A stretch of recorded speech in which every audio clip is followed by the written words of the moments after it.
All right, everybody. So we are doing another quick video analysis here on my guy Kaden. Now, Kaden is another one who I did a video analysis for last year or the year before, and he kind of got bit by the injury bug. But he is back and he is throwing. So we're going to take a look. And I like this because I've been getting a lot of repeat people who I did video analysis for, a couple of years ago, and now they're still throwing. You can see they made some improvements, but in this case, we had a little bit of a layoff due to an injury. So we're back, and I don't want to say we're starting over, but we want to kind of go back into things here and try to see what we need to fix. So let's take a look at Kaden. Now, Kaden, you can see right from the beginning here, he's very anxious to throw. So what I mean by that is if you take a look at his head, he's starting to peek and look at where he's going, and he's starting to unwind and open up that upper body. So see how his upper body comes around before the lower body really does anything? Watch that right foot. So right foot doesn't even start coming off the ground until that discus is way in front of the hip. So the hip is pointing over here, and the discus is pointing at the camera. So we are losing separation very early. So that's a habit. And that's not really anything that you can drill or that you can kind of correct. It's the very beginning of the throw. So if we're losing separation in the back, it is going to be kind of affecting the rest of the throw, everything that happens after that. So you can see the discus is way out in front of him, and that discus almost has to stop. See how the discus isn't moving anymore? The right leg's coming through, but that discus really isn't moving. So now the foot's coming through. Again, at this point, that discus should be dragging behind his right hip. And I don't like that term, dragging, but that's what we're looking for, is dragging. We've got a lot of over-rotation. Really over-rotating into the left half of that circle. I mean, his left foot comes off the back of the circle okay, but again, we're facing down that left side. We're running down what looks like running down this way. Wow. Wicked over rotation. Left foot is super high in the air. The right foot totally stops in the middle.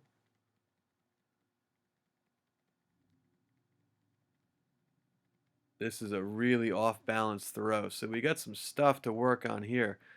Let's see, this is going to go right sector. You can just see how he's kind of, looks like he's going to jump out the front half of the circle over here, like he's going to jump down the right sector. Let's see what happens. Yeah, there he goes. Boom. And we're going down the right sector. All right. So you can see from this angle here what's going on is delays in the back are causing problems in the front. So the biggest delay in the back is essentially getting that right foot off the ground earlier. You can start to see here. At this point, we want to start shifting weight over that left and get the right foot off the ground. Hold the right arm back. Okay, you can think about pinching the right shoulder blade, retracting the right shoulder blade. Hold that right arm back. Don't start letting that right arm swivel in front of the hip.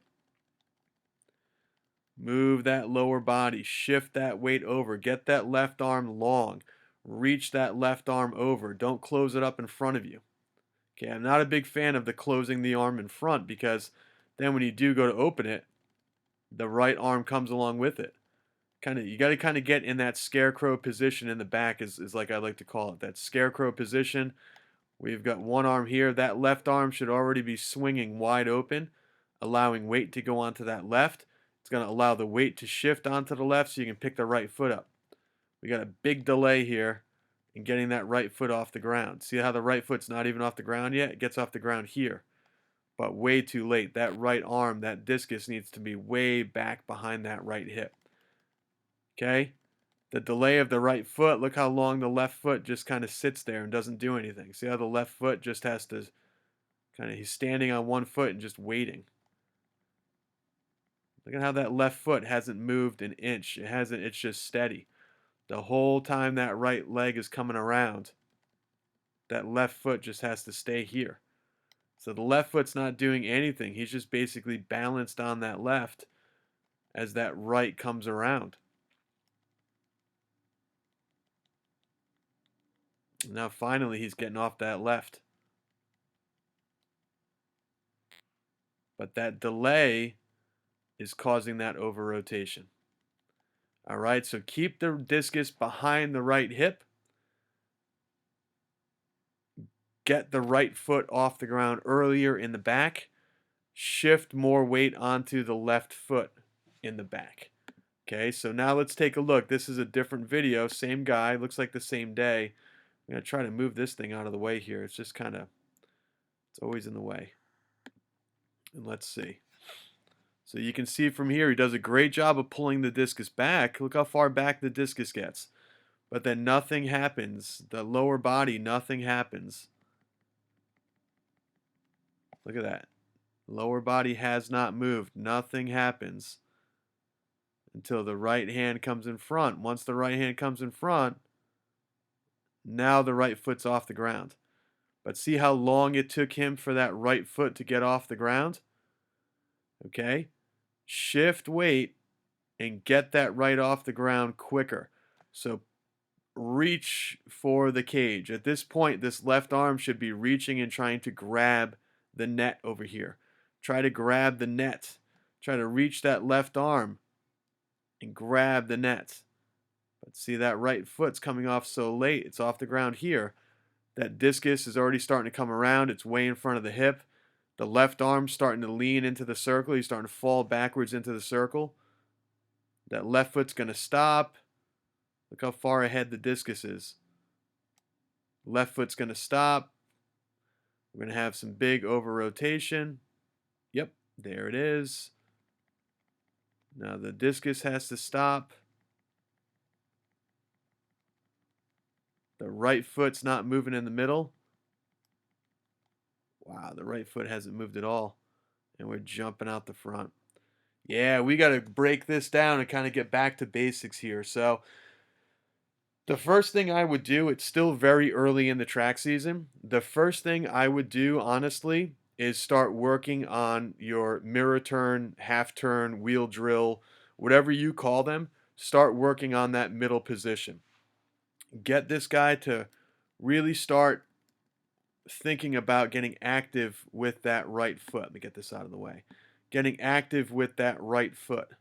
Okay, so mirror turn position, wheel drill position.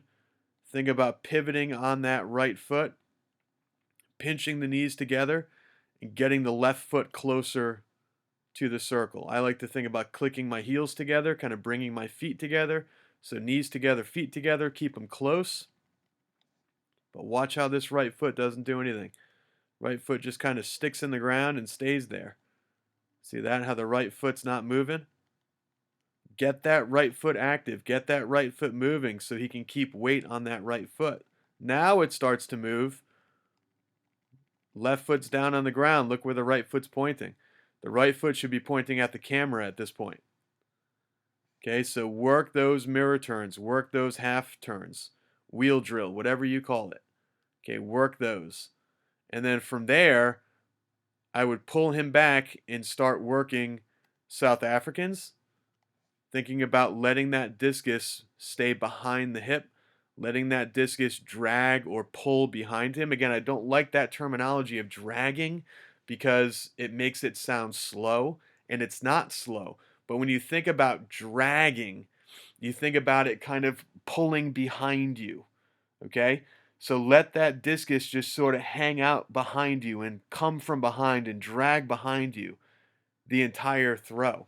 And you can teach that in the South African, running away from the discus, running ahead of the discus, the hips being in a race against the arm. The hips have to win the race. The arm cannot win the race. Teach that in the South African. And then from there, go back into your fulls. God, look at that position. Such like a ballet position. Go back into your fulls, and then same thing. Work on keeping the discus back behind the hip and getting the right foot off the ground earlier. So there are some big things to work on, but do yourself a favor and take the next week or two, again, before any of the big meets happen, before any of the invitationals happen, when you're still at your first couple weeks of practice, when you're in that dual meet time of year where nothing really matters too much. Dual meets, who cares? It's a dual meet. You don't need to peak for a dual meet or worry about having perfect technique at a dual meet. Dual meets are basically practice against other teams. That's all it really is. So work on this for the next 2 weeks. Take 3 days to work on mirror turns. Okay? Take 3 or 4 days to work on South Africans. Work on dragging that discus behind, letting that discus come from behind. Okay? And then the next 3 or 4 days after that, work on fulls. Work on keeping the discus back, getting the right foot off the back of the circle earlier, shifting more weight onto the left. Drill, drill, drill. Lots and lots and lots of drills after drills after drills, just to try to kind of get these positions to be normal and to get these positions to feel good again.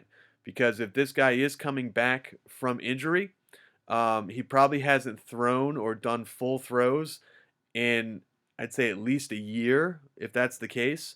So really, really work on all these positions.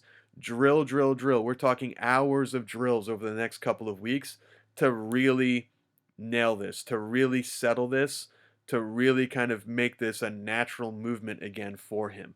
Because right now it looks like he knows how to go through the circle. In his head, he has an idea of what this is supposed to look like and how it's supposed to go.